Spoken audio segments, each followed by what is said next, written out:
Hey everyone, thank you so much for tuning in today. I'm excited to show you my setup for the XH2S with anamorphic lens. So whether you're starting out or you're a seasoned enthusiast, please feel free to drop a comment below and let me know your thoughts as well. But before we jump straight into the setup, let's quickly cover some basics. Spherical lenses are your everyday affordable type of lenses. They throw images onto your camera sensors without really changing the shape that much. On the flip side, anamorphic lenses tend to squeeze the width of your image during recording, typically by a factor of 2 depending on the anamorphic, and this can then be stretched or squeezed back into the images during post-production.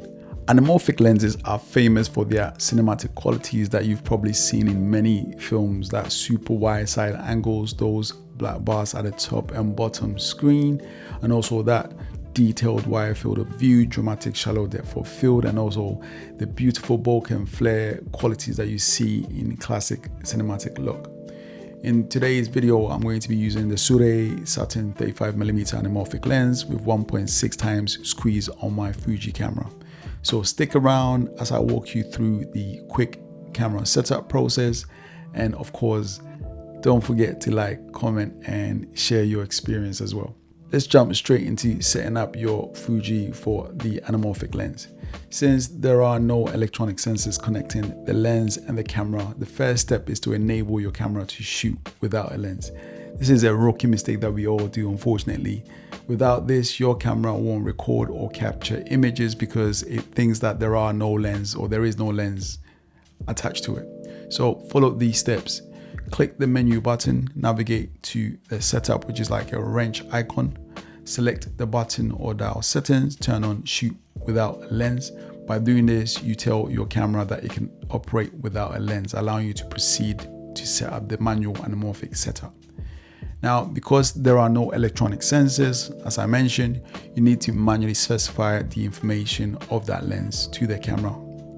In the menu, select image settings, scroll down to mount adapter settings, choose a focal length corresponding to your anamorphic lens and name it. This setup saves your image metadata for editing multiple clips or shots with different lenses, and it helps you organize better. Now, during recording, ensure that your in-body image stabilization IBIS is also on as well, and this helps for smoother and less distorted images. Head to the movie settings, specify IS mode and IBIS to turn it on. If you're shooting handheld, consider the IS mode boost for improved stabilization as well. On a gimbal, turn off the IS mode boost for better stability during recording. Now, let's ensure that your focus is extremely spot on. When you're using your manual lens, you want to avoid capturing blurry or out of focus images. Fuji camera offer a helpful feature called Focus Peak Assist to basically help with this. And this is how you set that up. So in the menu, go to AFMF settings, select MF Assist, choose Focus Peak Highlights and pick your preferred color.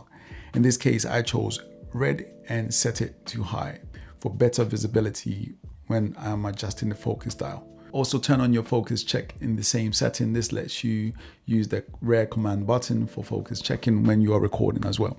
And if you want to customize the button like I have for mine, which is function 1, you can choose a different function button by holding the display back button for 3 seconds to customize it.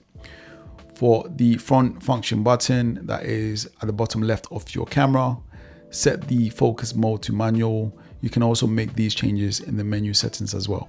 Now let's talk about capturing your footage in the most optimal peak resolution. Okay, so I know this is going to be very expensive, but to make the most out of your camera, out of the lens, out of your recording, make sure that you have a CF Express Card B to take advantage of that 6.2K resolution for the best performance. In the movie settings as well, choose a 3:2 aspect ratio and Movie ProRes 422 for smooth playback during editing without sacrificing quality. Check your zebra settings as well, keep it around 70 to 80% for exposure management. If you are shooting in F-Log2, keep your F-Log View Assist on for gamma correction guidance during recordings and you'll be fine. You know, it's really, really good. All right, anyways, I'm going to stop talking because I can go off tangent. Hope you enjoyed this clip and till next time.